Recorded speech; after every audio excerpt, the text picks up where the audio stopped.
গোসল করা হয়ে গেছে? আসিস সোনা। রাখি ভাবি, আপনি? কেন, আমি তোমার বাসায় আসতে পারি না? অবশ্যই পারেন, 100 বার। কিন্তু আমার বাড়ি আসার সময় কাউরে কি দেখেছেন? না তো, কাউরে দেখি নাই। আল্লাহ বাঁচাইছে। তবে কিছুক্ষণ আগে তোমার স্বামীর সাথে আমার দেখা হয়েছিল। কখন? কোনে? আরে তোমার স্বামীর সাথে আমার বাড়ির ওই রান্নাঘরের পিছন দিয়ে যাইতেছিল। আপনি ওই আপা?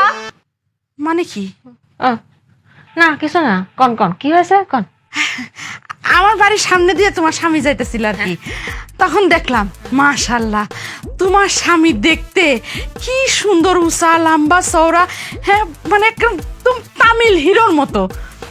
তুমি যদি খালি তোমার স্বামীরে মনে করো যে একটু সাজায় গুজায় রাখো, মানে একটু ভালো ভালো কাপড় চোপড় পরাও আর একটু রূপচর্চা করাও না, মানে তোমার স্বামীর এখন যে গায়ের কালার, রোদে পুড়ে মনে করো যে চকবারে আইসক্রিম হয়ে আছে, হ্যাঁ, একটু রূপচর্চা করাইলেই দেখবা ওই উপরের চকলেটটা সরে যেয়ে ভিতরের থেকে একদম সাদা আইসক্রিমটা বের হয়ে যাবে।